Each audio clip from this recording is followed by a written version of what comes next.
Hello everyone. So welcome to our CMA Intermediate Fast Track Batches series. आज हम लोग costing का एक सबसे important topic that is material costing okay वो आज हम कवर करने वाले हैं अपने इस वीडियो में.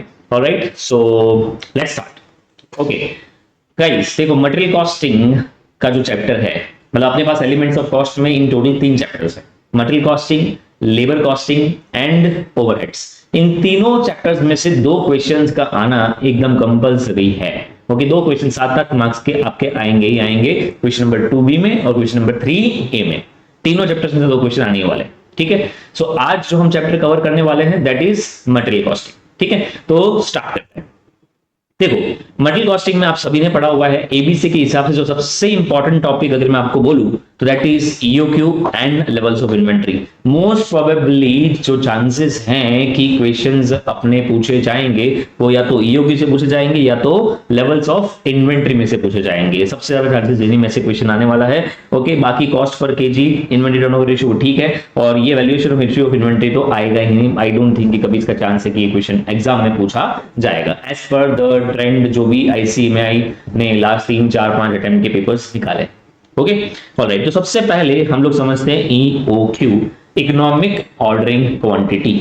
सभी को ये कंसेप्ट के बारे में आइडिया है ही. ईओक्यू, इकोनॉमिक ऑर्डरिंग क्वांटिटी, आपको क्या बताता है कि what should be the quantity of order to be placed. What should be the quantity of order to be placed, so that आपका जो भी कॉस्ट एसोसिएटेड है विद इन्वेंट्री, आपका जो भी कॉस्ट एसोसिएटेड है विद इन्वेंट्री वो आपका मिनिमाइज्ड रहे. ओके, कम से कम रहे. कि कैसी क्वांटिटी, कितनी क्वांटिटी का मैं ऑर्डर प्लेस करूं, कितनी क्वांटिटी का मैं ऑर्डर प्लेस करूं जिससे मेरा जो टोटल कॉस्ट जो इन्वेंट्री के साथ एसोसिएटेड है वो कम से कम रहे. अब ये टोटल कॉस्ट कौन सा एसोसिएटेड है इन्वेंट्री के साथ वो समझने की कोशिश करते हैं. तो मेनली 3 ही चीजें हैं. एक तो परचेस कॉस्ट होता है, एक ऑर्डरिंग कॉस्ट होता है और एक कैरिंग कॉस्ट होता है. ओके, तो समझने की कोशिश करते हैं इसको with an help of example. Let's say मान लेते हैं कि हमें पूरे साल भर में रॉ मटेरियल का जो नीड है, ओके, पूरे साल भर में रॉ मटेरियल हमें चाहिए 1,20,000 केजी. इसे समझ लेते हैं कि 1,20,000 केजी का रॉ मटेरियल मुझे साल भर में चाहिए. ओके, तो अब मैं ऐसा तो नहीं करूंगा कि चलो साल भर में पूरा 1,20,000 हमें चाहिए तो एक ही बार में मंगवा लेता हूं. अगर मैं एक ही बार में मंगवा लूंगा तो उस मटेरियल को स्टोर करने का खर्चा बढ़ेगा. Alright, I get my point. तो चलो भाई, ज्यादा स्टोरेज का खर्चा बढ़ रहा है, इससे अच्छा ऐसा करता हूँ जब जरूरत है तब मंगवा लेता हूँ, थोड़ा थोड़ा करके मंगवाता हूँ. तो अगर थोड़ा थोड़ा करके मंगवाऊंगा तो मेरा जो ऑर्डरिंग कॉस्ट है वो बढ़ जाएगा, बार बार ऑर्डर प्लेस करना पड़ेगा. ओके, देखो, जब भी ऑर्डर करोगे तब खर्चा लगता है, जब आप गुड्स को अपने स्टोर में रखोगे तब खर्चा लगता है. तो भाई क्या खर्चा लगता है भाई, ऑर्डरिंग कॉस्ट या कैरिंग कॉस्ट? देखो, कैरिंग कॉस्ट में सिंपल सी बात है, गुड्स को अगर आप अपने पास इन्वेंट्री में रखते हैं तो मेनली 2 कॉस्ट इन्वॉल्व हैं. कितने कॉस्ट इन्वॉल्व हैं? 2 कॉस्ट, मेनली 2 कॉस्ट इन्वॉल्व हैं. सबसे पहले तो गुड्स को स्टोर करने का खर्चा, that is storage cost.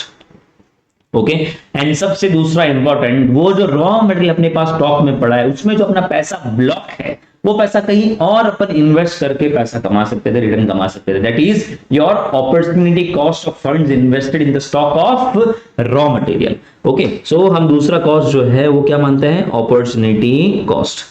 Alright, तो गुड्स को आप ज्यादा से ज्यादा स्टोर रखोगे अपने पास, तो अपॉर्चुनिटी कॉस्ट आपका हो रहा है, मतलब उसमें जो पैसा फंसा है वो पैसा आप कहीं और इन्वेस्ट करके रिटर्न कमा सकते हैं. दूसरी चीज, गुड्स को स्टोर करने का आपका खर्चा हो रहा है. ओके, तो आप बहुत ज्यादा मटेरियल एक ही बार में मंगवा लोगे तो स्टोरेज का खर्चा बढ़ेगा, प्लस पैसा ब्लॉक हो जाएगा. तो वो इन्वेस्टमेंट आपका टाइड अप है, इन्वेस्टमेंट टाइड अप है तो आपका अपॉर्चुनिटी कॉस्ट का लॉस, मतलब आपका जो इंटरेस्ट है उसका लॉस हो रहा है. Is it clear? तो बहुत ज्यादा इन्वेंट्री भी नहीं रख सकते, और कम इन्वेंट्री रखेंगे तो बार बार गुड्स को मंगवाना पड़ेगा तो ज्यादा ऑर्डरिंग कॉस्ट बढ़ जाएगा. तो हमें क्या करना है, इन शॉर्ट, इन दोनों कॉस्ट के बीच में, ये टोटल कॉस्ट के बीच में एक बैलेंस मेंटेन करना है. मतलब हमें ये जो अपना इन्वेंट्री का कॉस्ट है, जो भी cost associated with the help in inventory, उस कॉस्ट को हमें क्या करना है? मिनिमाइज करना है. ओके, तो मैंने कॉस्ट में यहाँ पे 3 कंपोनेंट्स लिखे, तो purchase cost plus ordering cost plus carrying cost. Okay, ये अपना टोटल कॉस्ट का एक इक्वेशन बनता है. ऑलराइट, ठीक है. सो ईओक्यू हमें क्या बताता है? ईओक्यू वो क्वांटिटी है, अगर उस क्वांटिटी पे आप अपना ऑर्डर प्लेस करोगे, उस क्वांटिटी का आप ऑर्डर प्लेस करोगे, तो आपका ये जो टोटल कॉस्ट है, आपका ये जो टोटल कॉस्ट है वो मिनिमम आएगा, सबसे कम आएगा अगर आप ईओक्यू के हिसाब से ऑर्डर प्लेस करते हो तो। ऑलराइट, ये ईओक्यू का फॉर्मूला कोई भगवान आके देके नहीं गया है, ये डिराइव्ड फॉर्मूला है। अपन जो यहाँ पे डिस्कस कर रहे हैं, तो ये जो परचेज कॉस्ट, ये टोटल कॉस्ट का इक्वेशन है guys. Total cost is equal to purchase cost plus ordering cost plus carrying cost. Okay, ये जो फॉर्मूला आया ना, ऊपर से जमीन, ऊपर आसमान से जमीन पे टपका नहीं है, ये डिराइव किया गया है with the help of differentiation. Okay, बहुत कम जनों को इसके पीछे का डेरिवेशन पता है, बहुत कम जनों को। ऑलराइट, तो हमें इसमें क्या करना होता है, ये जो टोटल कॉस्ट की इक्वेशन है, total cost is equal to annual requirement into P, A into P. अब मैं एक एक चीज को समझा देता हूं। परचेज कॉस्ट मतलब क्या, जो भी आपका एनुअल रिक्वायरमेंट है, A is annual requirement, P is purchase price per unit. Okay, ये आपका परचेज कॉस्ट जो नॉर्मली कांस्टेंट रहेगा। ओके, फिर ये आप इसमें ऐड क्या करोगे, ऑर्डरिंग कॉस्ट। ऑर्डरिंग कॉस्ट कैसे फाइंड करने का, तो ऑर्डरिंग कॉस्ट सिंपल, अगर मैं आपको बोलूं कि पूरे साल भर में 1,20,000 यूनिट्स हमें मंगवाना है, ओके, साल भर में 1,20,000 यूनिट्स हमें मंगवाना है, और अगर आप एक एक बार में से 10,000 यूनिट्स मंगवाते हो तो कितने ऑर्डर्स हुए भाई, सिंपल सी बात है, 1,20,000 डिवाइड बाय 10,000, 12 ऑर्डर्स हुए। Is that clear? तो हमने क्या किया, 1,20,000 डिवाइड बाय 10,000, 1,20,000 क्या था हमारा एनुअल रिक्वायरमेंट, और एक बार में कितना मंगवाया, 10,000। तो इससे हमें क्या मिल जाएगा, number of orders. Okay, this will give you number of orders, this will give you number of orders, this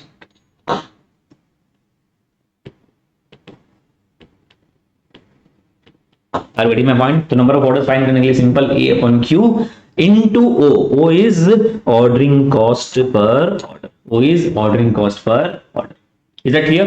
simple. और फिर तीसरी चीज हमने क्या ऐड की, कैरिंग कॉस्ट। गुड्स अगर हमारे पास इन्वेंट्री में रहेंगे तो कितना खर्च लगेगा, गुड्स अगर हमारे पास इन्वेंट्री में रहेंगे तो कितना कॉस्ट लगेगा, that is carrying cost. Carrying cost को फाइंड कैसे करना है, तो यहां पे लिखा है Q डिवाइड बाई 2 इंटू सी। इसका डिटेल लॉजिक हम लोग वैसे भी क्लास में समझते ही है, जब हम रेगुलर लेक्चर करते हैं। इसको डिवाइड बाई 2 करने का सेंस यही है सिंपल, कि भाई देखो, ओके, मान लो आप साल भर में 1,20,000 यूनिट्स मंगवाने वाले हो, टोटल एक एक कर 10,000 करके आप मंगवा रहे हो, तो मान लो जब यूनिट्स, जब आपका ऑर्डर आएगा 10,000 यूनिट्स आपके पास होंगे, फिर जैसे ही खत्म हो जाएंगे वापस आप 10,000 यूनिट्स मंगाओगे, वापस यूज होंगे खत्म हो जाएंगे वापस 10,000 मंगाओगे, वापस यूज होंगे खत्म होंगे वापस 10,000 मंगाओगे।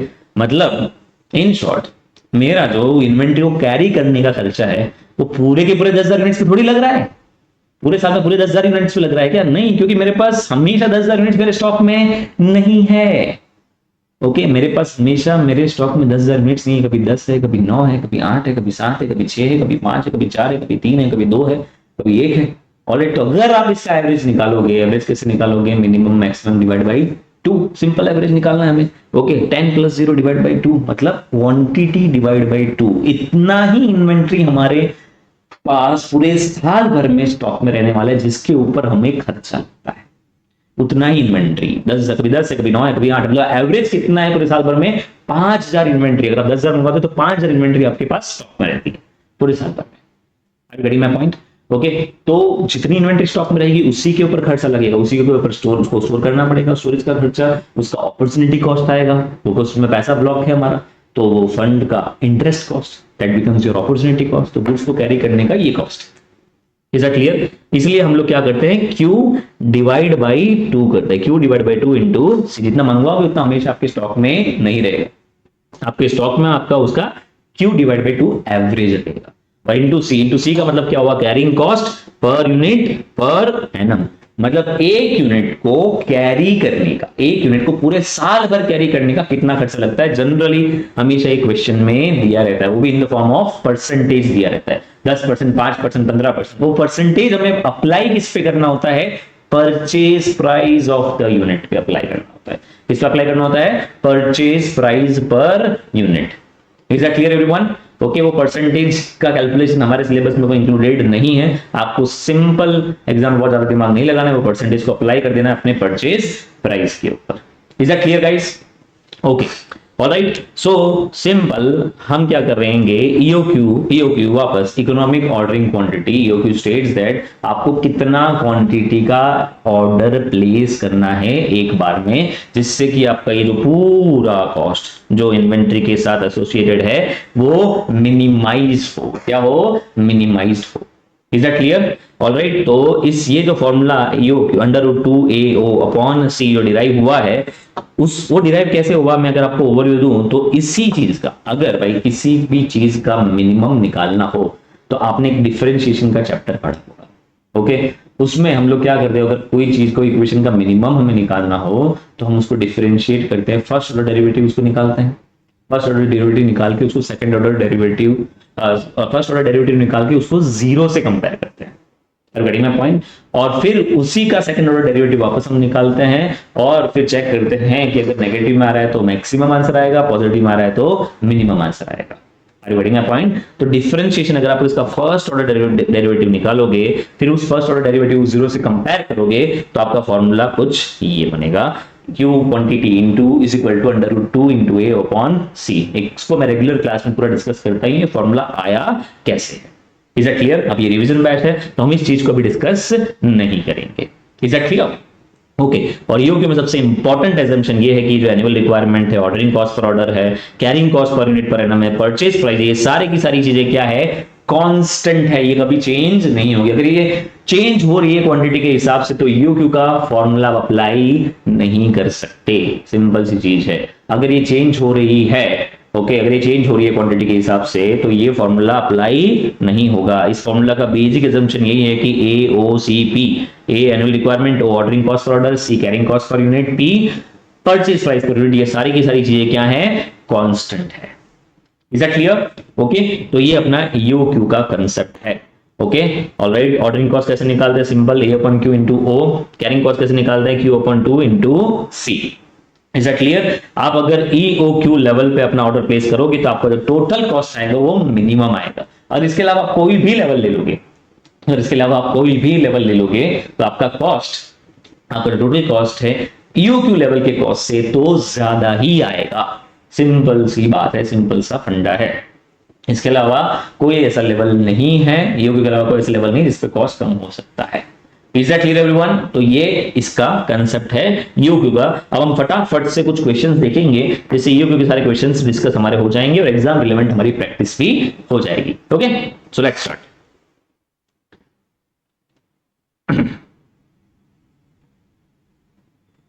Just a minute.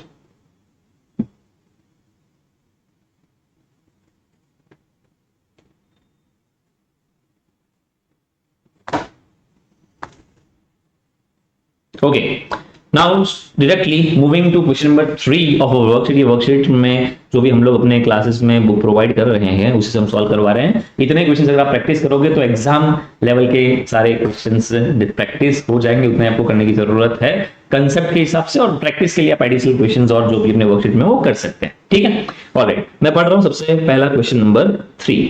Question number 3 में लिखा है G limited produce a product which has a monthly demand of 4000 units.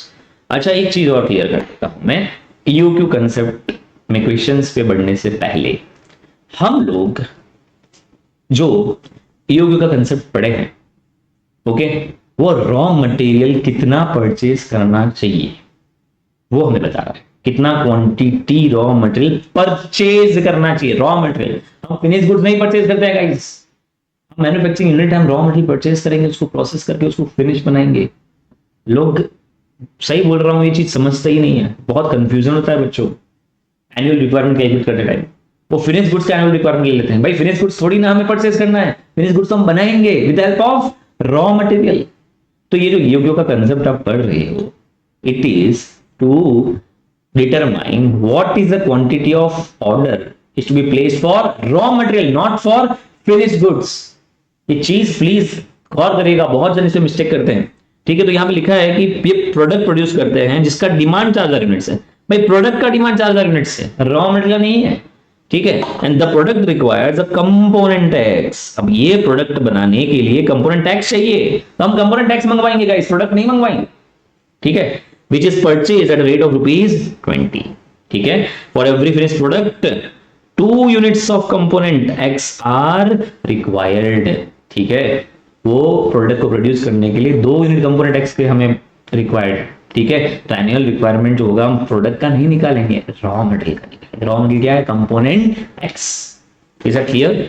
Okay, so the ordering cost is rupees 60 per order and the holding cost is 10% per annum. You are required to calculate, सबसे पहले EOQ calculate करना है, okay. उसके बाद क्या पूछा है? अगर minimum lot size to be supplied, मतलब वो बोल रहा है कि हमें मिनिमम 4000 यूनिट्स ऑर्डर करना ही पड़ेगा, तो व्हाट एक्स्ट्रा कॉस्ट, कंपनी को कितना एक्स्ट्रा कॉस्ट लगेगा वो हमें ढूंढना है, और क्या मिनिमम कैरिंग कॉस्ट है जो कंपनी को इनकर करना ही पड़ेगा। चलो फटाफट से क्वेश्चन को सॉल्व करने की कोशिश करते हैं।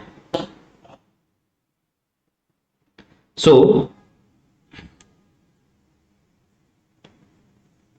just a minute.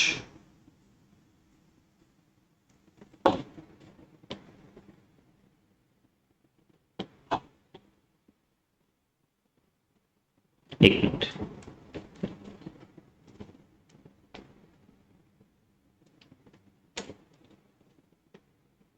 So guys देखो,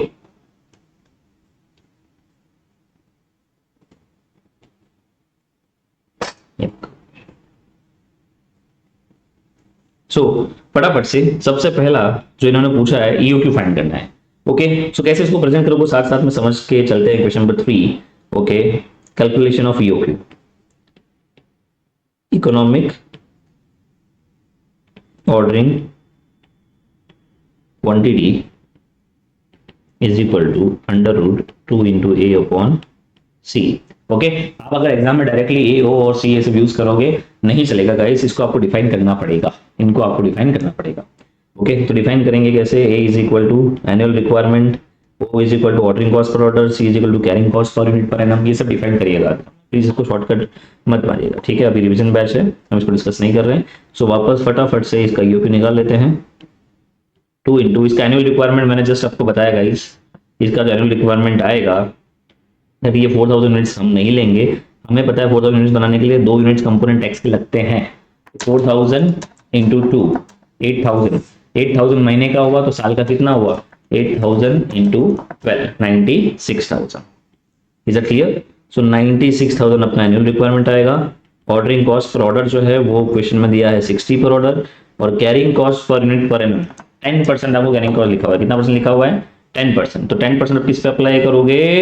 20 पे, परचेस कॉस्ट पे, कंपोनेंट का जो कॉस्ट है उस पर अप्लाई करोगे, ठीक है। सो ₹20 का 10% तो कितना आएगा? ₹2 आएगा, ओके गाइस। सो ₹2, और अगर आप इसका EOQ का आंसर निकालेंगे तो आंसर आएगा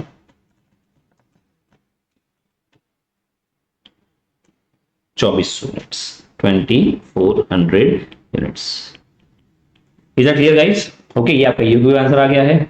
EOQ के बाद नेक्स्ट आपको क्या निकालना है? अगर आपका मिनिमम लॉट साइज जो ये सप्लाई कर रहे हैं, अगर 4000 यूनिट्स की आपको ऑर्डर करने पड़ेंगे, और आप EOQ पे ऑर्डर नहीं करते, आपको पता है अगर आप EOQ पे ऑर्डर नहीं करेंगे और EOQ के अलावा कोई भी और लेवल लेंगे, आपका कॉस्ट एक्स्ट्रा ही होगा। तो कितना कॉस्ट एक्स्ट्रा लग रहा है कंपनी को, कितना कॉस्ट एक्स्ट्रा इनकर करना पड़ेगा, वो कैलकुलेट करना है। तो फटाफट से कैलकुलेट कर लेते हैं।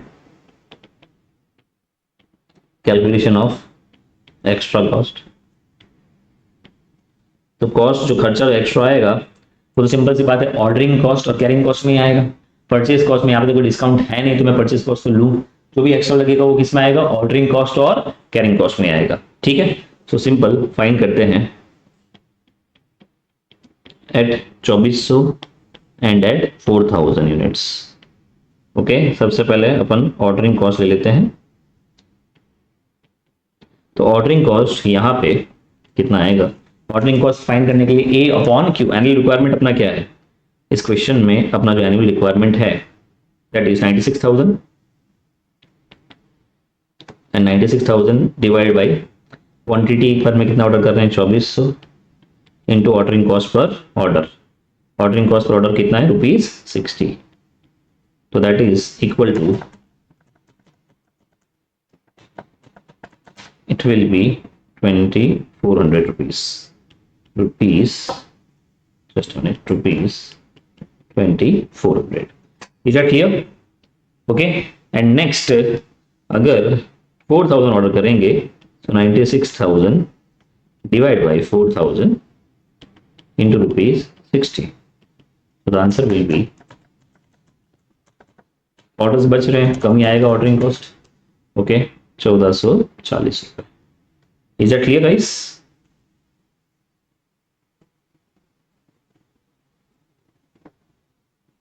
Okay, alright. And then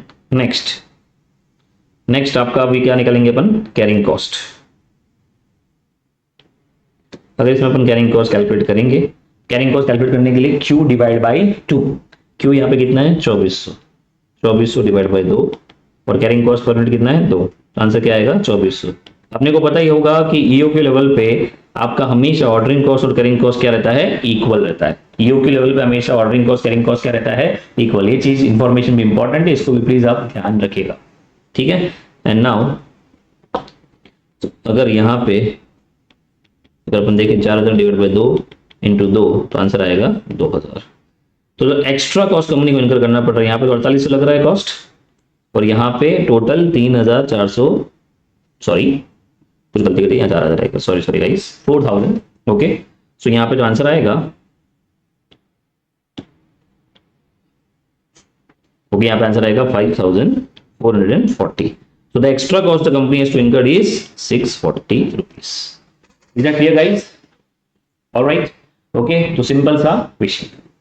okay guys, now हम क्वेश्चन प्रैक्टिस करेंगे. क्वेश्चन नंबर 26, इसमें डिस्काउंट वाला भी पॉइंट आएगा, तो देख लेते हैं क्या चेंजेस होंगे हमारे कैलकुलेशंस में. Company manufactures a product from raw material which is purchased at ₹60 per KG. Okay, ये परचेज प्राइस हो गया. Company incurs handling cost of 360 plus freight of 390 per order. Alright, handling cost लगता है 360 रुपए का और भाड़ा लगता है 390 रुपए का हर एक ऑर्डर में. तो आपका जो ऑर्डरिंग कॉस्ट हो गया, क्या हो गया? Ordering cost. आपका ऑर्डरिंग कॉस्ट इस केस में ये दोनों चीजें ऐड होगी. ₹350 plus ₹360 plus ₹390. So that is equal to ₹750 per order. Alright, okay. Next आपका क्या लिखा था? Incremental carrying cost of inventory of raw materials 0.50 पर केजी पर मंथ. हमें चाहिए होता है carrying cost per unit per annum. Okay, हमें तो मंथ का नहीं, हमें साल का चाहिए. तो सिंपल सी बात है, कैरिंग कॉस्ट आपका जो साल का आएगा, okay, that is equal to 0.5 per KG into 12. Is that clear? फिर लिखा इन एडिशन और भी है, the cost of working capital finance for the investment in the inventory of raw material is ₹9 per kg per annum.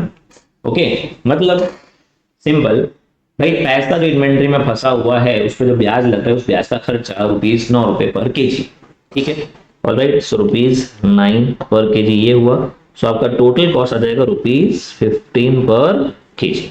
Is that clear? Now the annual production of product is 1 lakh units. साल भर में हम 1 lakh units बनाते हैं, और 2.5 units are obtain from 1 KG of raw material. 1 kilo raw material से 2.5 unit बन जाते हैं. हमें तो रॉ मटेरियल मंगवाना है, हमें प्रोडक्ट नहीं मंगवाना है, फिनिश प्रोडक्ट नहीं मंगवाना है, हमें रॉ मटेरियल मंगवाना है जिनसे यूनिट्स बनेंगे. ऑलराइट, सो देयरफॉर आपका जो एनुअल रिक्वायरमेंट ए जो होगा यहाँ पे, लाख यूनिट्स हमें बनाने हैं, और 1 केजी में 2.5 यूनिट बन जाते हैं, 2.5 यूनिट्स पर केजी.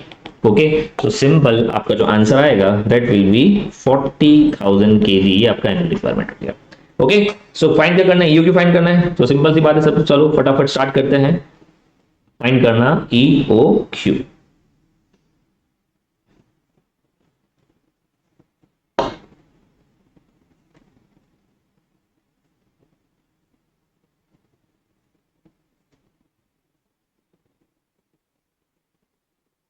ओके,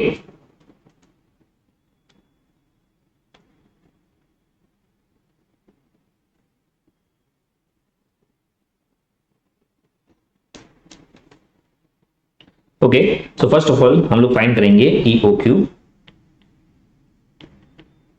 ईओक्यू √2 इंटू ए. तो 2 आपका एनुअल रिक्वायरमेंट क्या है? 40,000. वो ऑर्डरिंग कॉस्ट वो आपका कितना है? हमने निकाला अभी 750 per order. Okay, divide by C 15 रुपए. Okay, so answer 2 into 40,000. Into 750 divide by 15, under root करेंगे, आंसर आ रहा है 2000 kg। तो आपका ईओ क्यू आ गया 2000 kg हमें एक बार में मंगवाना है। ठीक है, नेक्स्ट हमें क्या पूछा है, advice how frequently should orders for procurement be place, मतलब कितनी फ्रीक्वेंसी में, कितने टाइम में, फ्रीक्वेंसी मतलब कितने टाइम में आप ऑर्डर प्लेस करोगे। तो इसके लिए आप सबसे पहले क्या करो, नंबर ऑफ ऑर्डर्स फाइंड करो। नंबर ऑफ ऑर्डर्स फाइंड कैसे करते हैं, एनुअल रिक्वायरमेंट अपॉन क्वांटिटी। भाई पूरे साल भर में हमें 40,000 यूनिट्स की जरूरत है, 40,000 की जरूरत है, एक बार में हम कितना मंगवाते हैं 2000, तो साल भर में हम ऑर्डर कितना प्लेस करेंगे 20 ऑर्डर्स। अब हमें फ्रीक्वेंसी ढूंढनी है, अभी साल भर में 20 ऑर्डर करने हैं, तो कितने दिन में ऑर्डर्स प्लेस होंगे, कितने दिनों में ऑर्डर्स प्लेस होंगे, therefore frequency of orders is equal to, आप इसको डेज में या मंथ में दोनों में कैलकुलेट कर सकते हैं, तो 365 days divide by number of orders 20 orders. Okay, so जो आपका आंसर आएगा इस केस में 365 divide by 20, that is equal to 18.25 days आ रहा है sir. In every 18.25 days we will place a order. Simple. Is that clear? Now the most important part. By simple, if the company proposes to rationalize placement of orders on quarterly basis, अगर quarterly basis पे वो लोग propose कर रहे हैं कि आप order place करें, what percentage of discount in the price of raw material should be negotiated। देखो भाई काफी सिंपल चीज है, हमें पता है हमारे यूपी 2000 यूनिट्स का है, ये लोग बोल रहे हैं कि आप क्वार्टरली ऑर्डर प्लेस करो, क्वार्टरली ऑर्डर प्लेस करो, इसका मतलब सिर्फ 4 बार ऑर्डर प्लेस कर पाएंगे, मतलब 40,000 को अगर 4 बार में मंगवाए तो 10,000 यूनिट्स मंगवाने पड़ेंगे, जबकि हमारा ईओक्यू कितना है सिर्फ 2000, और हमें पता है कि ईओक्यू के अलावा कोई भी लेवल पे आप ऑर्डर प्लेस करोगे आपका कॉस्ट एक्स्ट्रा आएगा। एक्स्ट्रा खर्चा किसमें जाएगा, ऑर्डरिंग में जाएगा और कैरिंग में जाएगा, सिंपल सी बात है। ठीक है, सो भाई ये पूछ रहे हैं आपसे कि क्या परसेंटेज ऑफ डिस्काउंट आप नेगोशिएट करोगे। देखो भाई सिंपल सी बात है, हमें पता है कि हम अगर ईओक्यू के अलावा कोई भी लेवल पे ऑर्डर प्लेस करेंगे तो हमारा जो कॉस्ट है वो एक्स्ट्रा होगा। तो मैं तो ये बोलूंगा जितना कॉस्ट एक्स्ट्रा लग रहा है उतना डिस्काउंट दे दे भाई, जितना कॉस्ट एक्स्ट्रा लग रहा है उतना हमें डिस्काउंट दे दे, सिंपल, अपना काम हो जाएगा खत्म। ओके, सो फाइंड कैसे करेंगे, हम क्या फाइंड करेंगे, सिंपल एक्स्ट्रा कॉस्ट फाइंड कर लो, एक्स्ट्रा कॉस्ट को फिर डिवाइड कर देंगे हम परचेज कॉस्ट से, तो हमें परसेंटेज ऑफ डिस्काउंट कितना नेगोशिएट करना है उनसे हमें पता चल जाएगा, बिकॉज जो हमारा कॉस्ट एक्स्ट्रा लग रहा है उतना हम डिस्काउंट से सेट ऑफ कर दो, काम खत्म। Is that clear? Okay, so what we will find, will find extra cost. Okay, just a minute.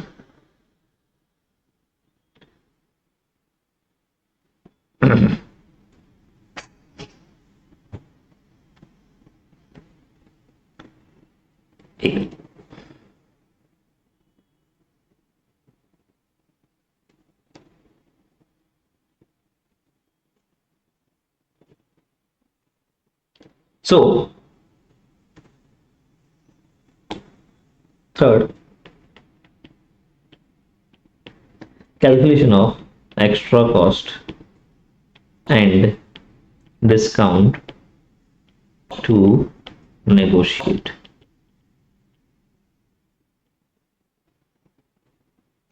Okay, alright, so हमें पता है डीओक्यू कॉस्ट सबसे मिनिमम आने वाला है, एंड अगर हम एट 10,000 यूनिट्स मंगवाएंगे तो क्या खर्चा होगा, वो एक्स्ट्रा ही आने वाला है।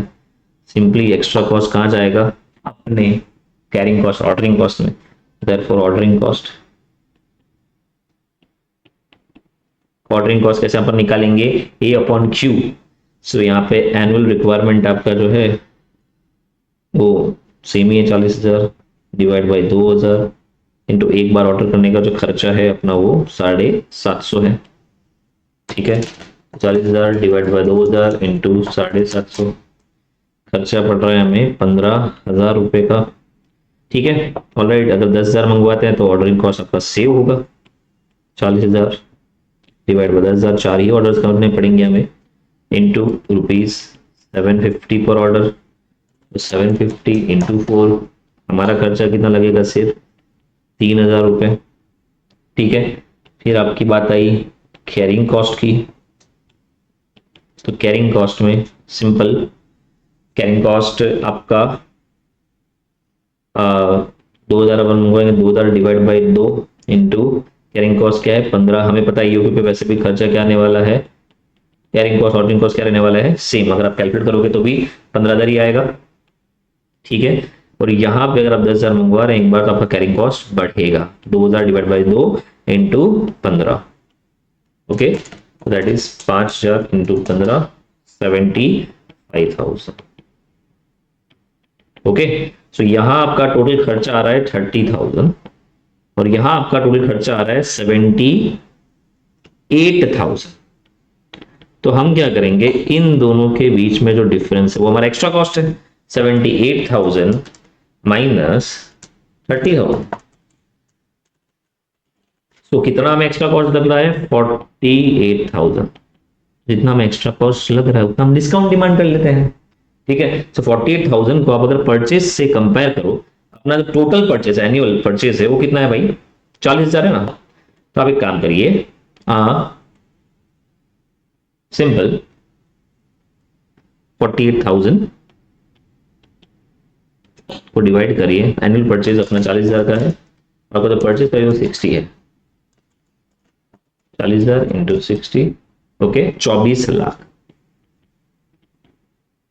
24 लाख अपना परचेज है, 48,000 डिवाइड बाई 24 लाख। तो परसेंटेज जो हमें नेगोशिएट करना है वो कितना नेगोशिएट करना है, simple 2%। Is that clear guys?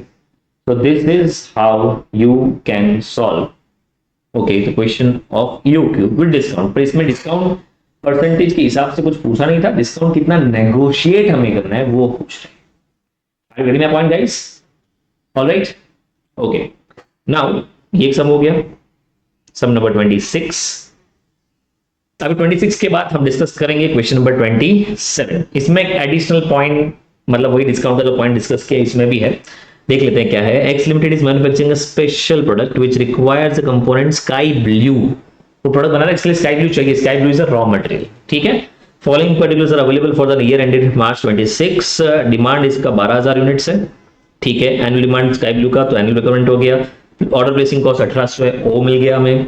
640 rupees इसका पर यूनिट कॉस्ट है और 18.75% जो है इसका कैरिंग कॉस्ट है, ठीक है। Company has been offered a quantity discount of 5%।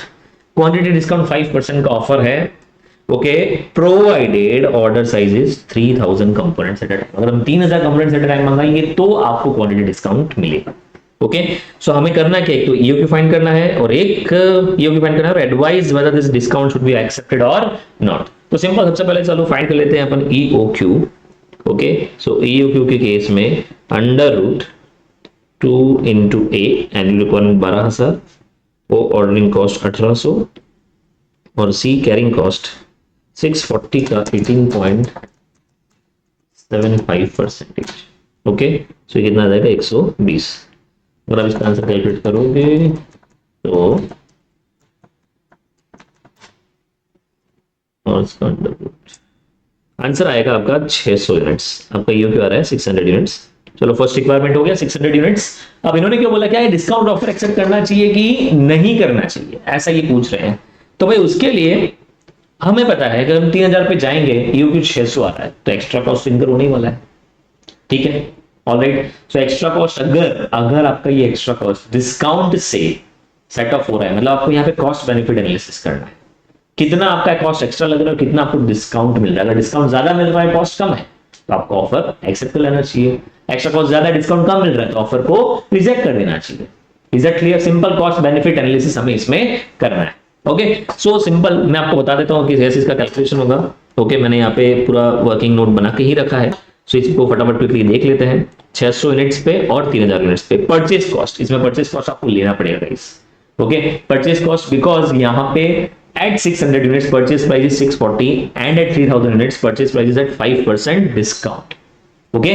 सो आप देख सकते हैं 76 लाख 80,000 यहाँ पे कॉस्ट आ रहा है, 72 लाख 96,000 यहाँ पे कॉस्ट आ रहा है। हमारा सिंपली यहाँ पे सेविंग्स हो ही रहा है। अगर आप सेविंग्स देखेंगे 76 लाख 80,000 माइनस 72 लाख 96,000, हमें 3 लाख 84,000 का यहाँ फायदा हो रहा है, बेनिफिट हो रहा है। Is that clear?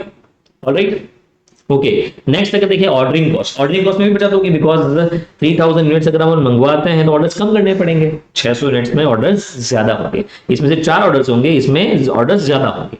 Is it clear? तो यहाँ पे ऑर्डरिंग कॉस्ट में दिख ही रहा है 36,000 लगता है, यहाँ पे 7,200 ही लगेगा, तो यहाँ पे भी अपनी बचत ही हो रही है इन शॉर्ट, यहाँ पे भी अपना सेविंग्स हो रहा है। कितना सेविंग हो रहा है देख लेते हैं, 36,000 माइनस 7,200, तो दैट इज 28,800 का सेविंग हो रहा है हमें।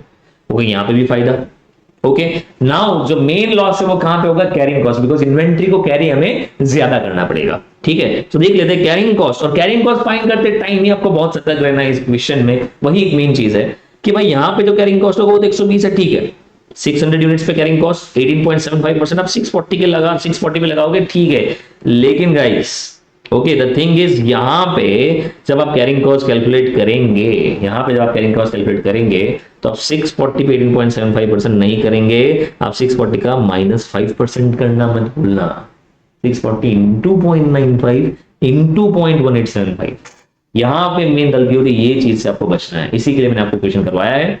ओके, तो यहाँ पे कैरिंग कैरिंग कॉस्ट 18.75% और आपका परचेज प्राइस यहाँ पे क्या हो रहा है, चेंज हो रहा है, वो कांस्टेंट नहीं है, परचेज प्राइस आपका चेंज हो रहा है। ठीक है, तो ये परचेज प्राइस 640 इंटू 0.95 का 18.75% आप करिएगा तो आपका कैरिंग कॉस्ट 171,000 लग रहा है, इसी में आपका नुकसान है, बट ये नुकसान की भरपाई ऑलरेडी जो हमें बेनिफिट मिल रहा है वो ऑलरेडी कर ही रहा है। भले आपका नुकसान है 171,000, 36,000, ये एक्स्ट्रा कॉस्ट जा ही रहा है आपका 1,35,000, बट ये 1,35,000 के सामने आपको इतना फायदा भी तो हो रहा है। सो नेट देखा जाएगा तो 2,77,800 का बेनिफिट है। Is that clear guys? Okay, so इसलिए मैंने आपको क्वेश्चन भी करवा दिया। अब let's move on to one more important question EOQ में जो आ सकता है, बाकी इसके अलावा और कोई क्वेश्चंस नहीं है जो हमें प्रैक्टिस करने की जरूरत है in case of EOQ. Okay, so एक लास्ट क्वेश्चन अभी और देख लेते हैं। यस, ये वाला। ओके, क्वेश्चन पढ़ते हैं पहले। क्या लिखा है भाई ये following particulars with respect to particular item of materials of a manufacturing company calculate the best quantity to order. कौन सी क्वांटिटी हमें बेस्ट रहेगी जिस पे अपना ऑर्डर प्लेस करना चाहिए, बिकॉज यहां पे क्या है, अगर आप लेस देन 250 ऑर्डर करोगे तो परचेज प्राइस 6 रुपया है, अगर आप 250 बट लेस देन 800 ऑर्डर करोगे, 250 से ज्यादा बट 800 से कम, तो आपको जो परचेज प्राइस लगेगी वो 5.9। यहाँ पे गाइस लॉट्स के हिसाब से परचेज प्राइस चेंज हो रही है। ईओक्यू का एजम्पशन आप भूलिएगा मत, ईओक्यू का क्या एजम्पशन है कि ईओक्यू तभी अप्लाई होगा जब purchase price, annual requirement, ordering cost, carrying cost सब क्या रहे, कांस्टेंट। ओके, तो यहां पे आप ईओक्यू का फंडा अप्लाई नहीं कर पाओगे, सिंपल सी बात, बिकॉज हर लॉट में प्राइस आपकी चेंज हो रही है। Is that clear? सो फिर सर इसमें क्या करेंगे, तो सिंपल सी बात, इसमें अलग अलग चेक करो, हर लॉट के हिसाब से अलग अलग चेक करो। ठीक है, ऑलराइट, एनुअल डिमांड मटेरियल का 4,000 टन है, stock holding cost 20% of material cost and delivery cost per order is ₹6। Okay, देखो अगर आप ईओक्यू फाइंड करने की इसमें कोशिश भी करें, अगर इसमें कोशिश भी करें, मान लेते चलो हाईएस्ट 6 रुपए वाला प्राइस ले लेते हैं, ठीक है, ये 15.6 नहीं 5.6, ठीक है, हाईएस्ट 6 रुपए वाला प्राइस ले लेते हैं, ठीक है, तो अगर फाइंड करने जाएंगे अपन ईओक्यू तो 2 into annual requirement is 4,000 into O ordering cost is 6 और कैरिंग कॉस्ट 20% लेना है, तो 6 का 20% आप लोगे 1.2, उसका अंडर रूट अगर करोगे तो क्या आंसर आएगा, 2 इंटू 4,000 इंटू 6 इंटू 1.2, ओके, उसका अंडर रूट। सो आंसर आपका लगभग 240 जितना आ रहा है, 240 जितना आ रहा है। ओके, सो वैसा देखा जाए 240 ईओक्यू तो है, ऑलराइट, ओके, और 240 अपन ऑर्डर भी कर सकते हैं, लेस देन 240 पे यही प्राइस है, तो मिल रहा है अपने को ईओक्यू, अगर देखा जाए तो इस क्वेश्चन का 240 तो है, लेकिन और भी अपने पास लॉट्स है जिसमें प्राइस कम लग रहे हैं ना वापस, तो ये भी बेस्ट हो सकता है, बिकॉज हमें डिस्काउंट मिल रहा है, ये कह सकता है ना हमें डिस्काउंट मिल रहा है, तो हमें हर एक लेवल को देखना पड़ेगा, एक 240 लेवल ले लो। ओके, फिर मैं तो भाई ये समझता हूं ईओक्यू से आप जितना दूर जाओगे, ईओक्यू से जितना दूर जाओगे आपका खर्चा बढ़ेगा, ये एकदम मैथमेटिकल बाय लॉजिक है, जितना आप ईओक्यू से दूर जाओगे ना उतना आपका खर्चा बढ़ता जाएगा, जितना पास रहोगे उतना खर्चा थोड़ा ही बढ़ेगा, खर्चा कम नहीं होगा ईओक्यू से। ओके, प्रोवाइडेड डिस्काउंट नहीं है तो मैं ये बता रहा हूं, ठीक है, ईओक्यू से आप जितना दूर जाते रहोगे उतना आपका डिस्काउंट बढ़ेगा, इसलिए यहां पे जो आपको लेवल चेक करने चाहिए दैट शुड बी एट 250 ले लो एक लेवल, एक 800 ले लो, एक 2000 ले लो, एक 4000 ले लो, एक 240 लिया ही है, इज दैट क्लियर? और उस हिसाब से आप सॉल्यूशन करो, बट प्राइस सबकी अलग अलग है, ये ध्यान रखना। तो हम अलग अलग लॉट्स पे एक 240 जिसमें हमारा यूक्यू आ ही रहा है उस पे निकाल लेंगे अपन टोटल कॉस्ट कितना आ रहा है। 250 जिसमें प्राइस 5.9 है उसमें निकाल लेंगे टोटल कॉस्ट कितना आ रहा है। 800 जिसका प्राइस 5.8 है उसमें निकाल लेंगे टोटल कॉस्ट कितना आ रहा है। हम लोअर लिमिट ही लेंगे, बिकॉज जितना दूर जाएंगे ना यूक्यू 250 240 का, जितना दूर जाओगे उतना आपका खर्चा बढ़ेगा, इसलिए लोअर लिमिट हमेशा कंसिडर करो। ओके, मैथमेटिकल लॉजिक है, ठीक है। 2000 तो उसका 5.7 लेंगे 2000 पे, और 4000 पे 5.6 लेके अपन चेक करेंगे। ओके, इसका आंसर मैं आपको डायरेक्टली बता देता हूं। ओके, ऑलराइट गाइस, सो मैंने इसका आंसर सॉल्व करके रखा ही हुआ है। ओके, सो देखिए, सो 240 पे, 250 पे, 800 पे, 2000 पे और 4000 पे। ओके, 240 पे पहले परचेस कॉस्ट भी हमें लेना ही पड़ेगा, बिकॉज हर लॉट्स पे परचेस प्राइस अलग अलग है, ठीक है। सो 240 पे आप देखेंगे यहाँ पे आंसर आ रहा है 24,000 ₹6 की price, ordering cost 4,000, total requirement divide by 240 into 6 तो आपका आएगा 100 रुपए। ऑलराइट, एंड यहाँ पे अगर आप निकालेंगे 240 divide by 2 into 6 into 20%। Okay, so total cost आपका बनेगा 24,244 रुपए। क्लियर? Okay, alright. उसके बाद अगर आप चेक करेंगे 250 पे, ओके, हमें पता है ऑर्डरिंग कॉस्ट कैसे फाइंड करते हैं, हम कैरिंग कॉस्ट कैसे फाइंड करते हैं, ठीक है। ऑर्डरिंग कॉस्ट ए अपॉन क्यू, ए 4000 है, क्यू ये सारे क्यू हो गए, alright, into ordering cost per order 666। Okay, तो सब ऑर्डरिंग कॉस्ट आपके आ गए यहाँ पे। Is that clear? ऑलराइट, और कैरिंग कॉस्ट आप कैसे निकालोगे, Q divide by 2, Q divide by 2 into purchase price सबकी 6, 5.9, 5.8, 5.7, 5.6, तो ये सबकी प्राइस हमने अलग अलग ली है और उसका 20% किया है। हमने क्वेश्चन में गिवन है कि 20% स्टॉक होल्डिंग कॉस्ट है भाई, तो 20% सब में किया है, पर प्राइस सब में अलग अलग चेंज हो रही है। Okay, 144, 148, 464, 1140, 2240। Okay, 240 divide by 2 into 6 into 0.2, okay, 4000 divide by 240 into 6। Okay, alright, so total cost आ रहा है, टोटल कॉस्ट आ रहा है यहाँ पे 24,244 आ रहा है, 23,844 आ रहा है, 23,694, 23,952, 24,646। तो सबसे कम जो कॉस्ट आ रहा है वो आ रहा है यहां पर at 800 level. So 800 unit is the best quantity to, और आप 802, 805, 810 में जाओगे ना आपका खर्चा बढ़ेगा ही, इस लेवल से तो बढ़ेगा ही, बट बेस्ट लेवल आपका ये रहेगा 23,694 rupees. Is that clear? Okay guys, so EOQ में जितने क्वेश्चंस अपन ने यहाँ पे प्रैक्टिस किए उतने ही कैटेगरी, उतने ही टाइप के क्वेश्चंस आपके एग्जाम में आ सकते हैं, और कुछ नया सम बनेगा नहीं। Is that clear? सो आपको ईओक्यू में सिंपल ईओक्यू का फॉर्मूला पता होना चाहिए, ऑर्डरिंग कॉस्ट कैसे फाइंड करते हैं वो पता होना चाहिए, कैरिंग कॉस्ट कैसे फाइंड करते हैं वो पता होना चाहिए, और डिस्काउंट के केस में जस्ट कैरिंग कॉस्ट आपको ध्यान रखना है, ठीक है। अब ईओक्यू के लेवल के अलावा कहीं पे भी ऑर्डर प्लेस करोगे तो आपका कॉस्ट ज्यादा ही आएगा। ओके, तो अगर आप सामने वाला डिस्काउंट दे रहा है तो उस एक्स्ट्रा कॉस्ट के अगेंस्ट तो आप कॉस्ट बेनिफिट एनालिसिस कर लीजिए, डिस्काउंट ज्यादा है एक्स्ट्रा कॉस्ट है तो ऑफर को एक्सेप्ट करिए, डिस्काउंट कम है एक्स्ट्रा कॉस्ट है तो ऑफर को रिजेक्ट कर लीजिए। Is that clear guys? तो ईओक्यू में सिर्फ यही है। अब बढ़ेंगे अपन नेक्स्ट कंसेप्ट पर।